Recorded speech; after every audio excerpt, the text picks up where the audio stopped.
we have a cantilevered W530 by 150 beam, and that's just a certain kind of beam that is subjected to an 8 kilonewton force F out here on its end. Notice that force is 30 degrees off of a vertical line. And we want to determine an equivalent force couple system at the centroid of the beam cross-section at the cantilever O. Now, notice there is no coordinate system that is given. We do not have an XY set of axes, so we can't write vectors, so to speak.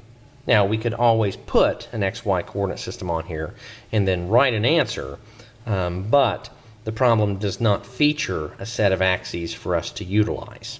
So, if we think about this force here, this is a 60-degree angle. A force couple has a force that would be nothing more than 8 kilonewtons in magnitude, and then we need to orient it. And this one is 60 degrees clockwise below the horizontal. And there's not much else to say about the force.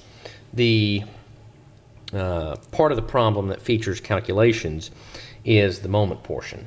Now, we need a direction to consider positive for our moments, and just to change things up, I'm going to take counterclockwise positive for this case. And let's go ahead and think about breaking our force down into components. So, a vertical component and a horizontal component.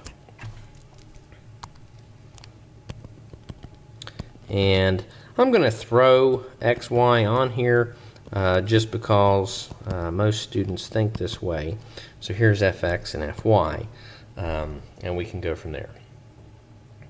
All right, so the moment around O that this force creates is equal to 0.65 over 2 times the FX piece, and FX, since it passes underneath of point O with its direction to the right, that will produce a counterclockwise rotation around point O, so that's a positive, and Fy is 3 meters away from O with a perpendicular distance, and when it passes by point O, it will produce a clockwise rotation, so that will be a minus 3 Fy.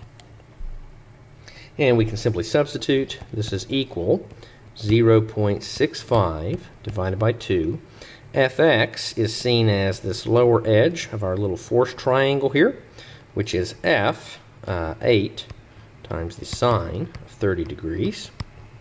And then we have Fy, and that is 8 times the cosine of 30 degrees. And if we do the math, we'll come out with a minus 19.48 kilonewton meter moment.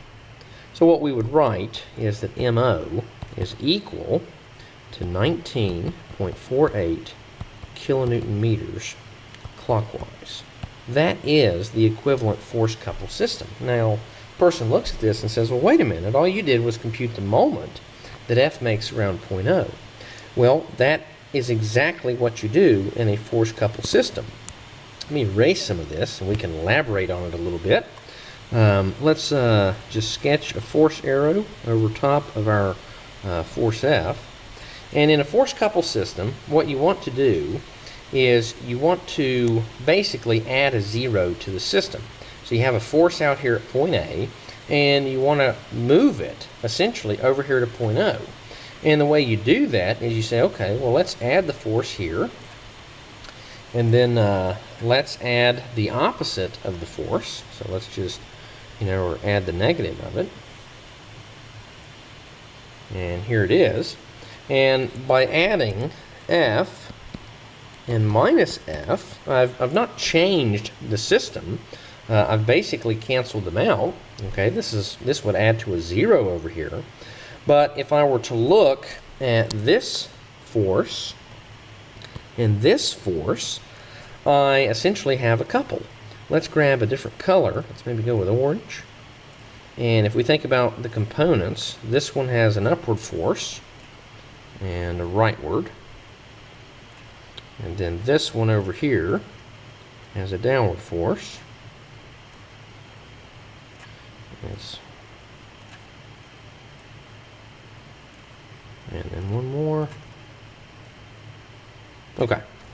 And so what I've basically done, if you look at my expression that we have, the vertical components are 8 times the cosine of 30.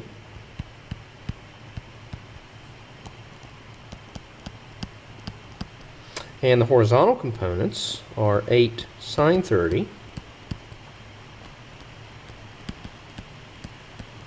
And I've basically computed the couple made by these two pairs of forces. The vertical forces create clockwise rotations, 8 cosine 30, and their separation distance is 3 meters. And we see that here. And then the horizontal components are separated by half of this height, so 0.65 divided by 2. They create clockwise rotations around, or counterclockwise rotations around each other. So 8 sine 30 times half of that 0.65, and that's what we see here. But the easiest way to do it is to not think about it as adding the 0.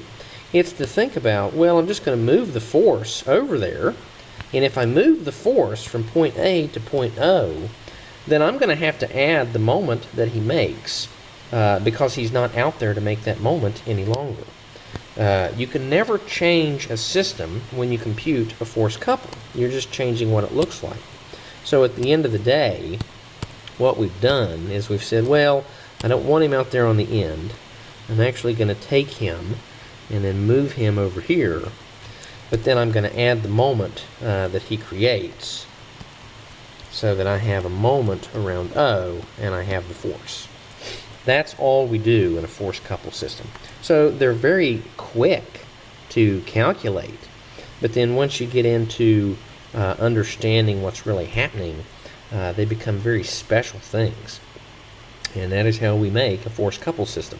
So write your force as a vector, typically your first step, then compute the moment that the force makes around the point that you're interested in, and then if you want, you can redraw it or sketch it so that we now have this system and we no longer have that.